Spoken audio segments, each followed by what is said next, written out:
aquí en la nota dura, dos periodistas, una senadora, para hablar de un tema que ha permeado por lo menos y que se ha puesto en esta agenda nacional. Ya había sido una agenda en Estados Unidos, el tema del acoso, el tema del abuso sexual y de poder en Estados Unidos, en la industria, no solo del espectáculo, también en el deporte, también en el periodismo. Me da mucho gusto que estén con nosotros Marta Tagle, senadora. Gracias, Marta, por estar por acá. ¿Cómo te va? Buenas noches, muy bien. Gracias aquí medio por estar desvelándome contigo. Como debe de ser. Mónica Garza, ¿cómo estás? Muy bien. Gracias, Mónica, por estar esta noche por acá. Por la invitación. Mauricio Mejía, que le ha dado seguimiento al tema desde septiembre, octubre pasado, que salió el tema de Harvey Weinstein. Gracias por estar por acá, Mauricio. Muchas gracias, Javier, por invitarme. Bueno, pues la verdad es que decidimos hacer esta mesa el día de hoy porque al parecer se abre la puerta de levantar la voz en el tema del abuso, del acoso sexual contra mujeres en México. Esto a partir de las entrevistas que ha tenido toda esta semana la periodista Carmen Aristegui en el canal de CNN en español, en donde diferentes actrices y también deportistas, hoy una comediante también sale a alzar la voz, han dicho, bueno, hemos sido víctimas de acoso o abuso. Específicamente, tal vez el que más ha llamado la atención es la actriz Carla Souza, que el lunes dice, bueno, pues fui acosada, fui abusada y fui violada por un productor de cine y de televisión. Escala rápidamente y Televisa el siguiente día señala al productor Gustavo Loza. Y con esto se abre el tema de la conversación en México sobre este hashtag llamado MeToo. ¿Cómo empezamos la conversación, Marta? ¿Qué destacarías sobre este tema, sobre esta semana, sobre esta agenda que se posiciona? Pues sin duda cuando empezamos a ver este tema de MeToo en Estados Unidos, todos nos preguntábamos en qué momento en México íbamos a empezar a hablar del asunto, porque sin duda en nuestro país, con una profunda cultura machista, sabíamos que el tema del acoso forma parte de nuestra vida diaria y no sabíamos cómo por dónde iba a venir. Efectivamente, a raíz de estas declaraciones de las actrices y gente del espectáculo, se ha estado empezando a hablar del tema en México. No estoy muy segura si es el mejor tratamiento el que se le esté dando, porque al final de cuentas, volver el tema del acoso sexual como un asunto que al final de cuentas se ve como un espectáculo sin que veamos al final qué repercusiones va a tener, me parece que marca diferencias muy importantes con respecto a lo que sucedió en Estados Unidos. En Estados Unidos, al final de cuentas, fue un grupo de mujeres que fueron engarzándose con diferentes denuncias, en particular directamente contra un responsable.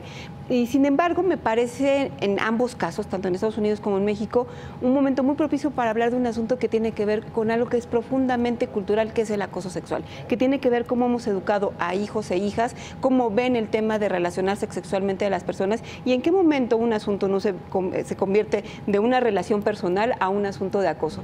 Y me parece muy claro definir que esa línea delgada, que es muy poco perceptible, es justamente cuando una mujer o un hombre no quiere mantener algún tipo de relación o de coqueteo o de encuentro sexual con otra persona y que se siente coercionada por los... me parece que esa línea delgada es la que tenemos que encontrar en todos estos casos y que sin duda no solamente en el asunto del espectáculo, en el caso de México, sino en el ámbito de la política, del deporte y muchos ámbitos donde las mujeres estamos incursionando, el tema del acoso sexual se ha dado y me parece que a partir de estas discusiones hay que ver hacia futuro, o sea, ¿qué va a pasar con el tema? ¿Qué va a ir más allá del tema de la discusión, del escándalo que se ha generado al respecto? Bueno, escándalo, usa la palabra también espectáculo. Mónica Garza, ¿qué decir de esta semana? Yo coincido con la senadora en lo que está diciendo y también me parece muy importante para empezar, sobre todo en México, definir muy claramente a lo que acoso nos referimos cuando utilizamos esta palabra. ¿Qué significa que alguien te esté acosando o qué significa que alguien esté teniendo un abuso de confianza en la manera de acercarse a ti y cómo es como tú lo percibes o lo recibes como mujer o como hombre? Porque, ojo, también hay mujeres muy poderosas que pueden ser acosadoras utilizando su poder, porque para empezar, para que tú seas una persona que está siendo acosada, es porque estás abajo de alguien que puede ejercer un poder sobre ti y te puede quitar cosas que en ese momento tú decides bajar la guardia porque las vas a perder o no. Eso es muy peligroso. Muy peligroso me parece las formas que se están usando, porque si vulgarizamos un tema que es tan delicado y que ha victimizado de forma profunda a tanta gente, o a tantas mujeres o a tantos hombres, puedes revictimizarlos. Y lo que queremos hacer es animar el tema de la denuncia, que está muy bien, siempre y cuando no vulgarices las formas de tal manera que no se está identificando una denuncia como debe de ser sobre el acoso propiamente, estás revictimizando a los otros que sí han sido efectivamente acosados y que por una cosa u otra no se han atrevido a denunciar y que si lo ven en los medios de comunicación hecho de una forma vulgar, echemos para atrás la cultura de la denuncia. Pero ¿cómo se está haciendo vulgar? ¿Crees que se ha hecho en México de esta forma, de manera vulgar? ¿Crees que no ha sido contundente? No, ¿O qué yo ha creo pasado? que debe de ser contundente.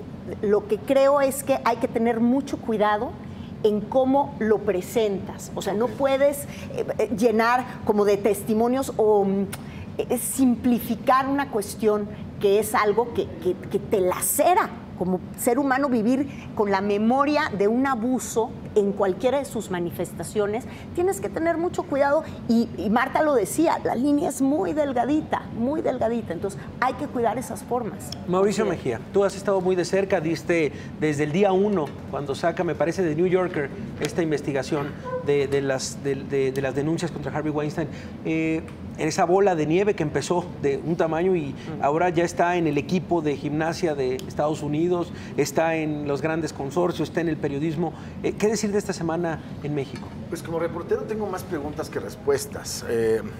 La actriz no habla de una persona en específico, cosa que sí pasó con la cultura sajona, era el señor Weinstein.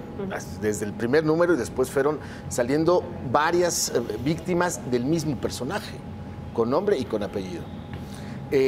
Carla no dice el nombre, Televisa sale con un comunicado que lee Denise Merker, específicamente contra un personaje que no había sido citado antes, no sabemos qué pasó ahí, no sabemos si la actriz informó a Televisa, supongo que los productores que trabajaron con Carla, todos dijeron, ¿en qué momento? Yo tengo más preguntas que respuestas y lamentablemente creo que los temas delicados en México generan más preguntas que respuestas y en la administración de justicia, en la procuración de justicia de este país, nos quedamos buscando respuestas. Claro. Porque las preguntas concretas están. Hace mucho tiempo, Thompson sacó un libro en Pay 2 que se llamaba El escándalo público. El terreno jurídico le ha llamado a esto juicios paralelos. O sea, un juicio es el que se está llevando por el proceso legal, digamos, el que marca la Constitución, y el otro es el escándalo que hacen los medios. Este juicio paralelo habla, entre otras cosas, de buscar desprestigio de quien quieras, no solo por el tema de acoso sexual, no solo por el tema de abuso, es que la persona quede manchada públicamente, manchar un honor, una presunción de inocencia, para dejarlo muy bien claro. Esta semana pasó desapercibido también que un entrenador de Liverpool abusó durante mucho tiempo de varios niños y fue sancionado por abuso sexual. Yo creo que el caso de Larry Nassar es distinto porque sí es una sistemática violación de varias generaciones de gimnastas estadounidenses. Ese es, yo creo, sigo preguntando, ¿tenemos culturalmente claro de qué estamos hablando? Por supuesto que yo soy de los que creen que las mujeres tienen que revelar en todos los ámbitos si fueron víctimas de abuso, de violación o de acoso sexual. Urge en todas las disciplinas. Alguien me hacía una broma, qué difícil se va a quedar parado en esta ola mexicana, pero sí urge. Urge porque tenemos una cultura donde eso quedaba oculto. Yo nada más dejo otra pregunta en el aire. ¿Cuándo vamos a saber cuántas atletas niñas, cuántos atletas niños mexicanos fueron abusados sexualmente por sus entrenadores? Porque ese es otro escenario, es otro escenario. Mucha gente dice, es un escenario paralelo. Pero, a ver, yo me detengo en el tema cultural.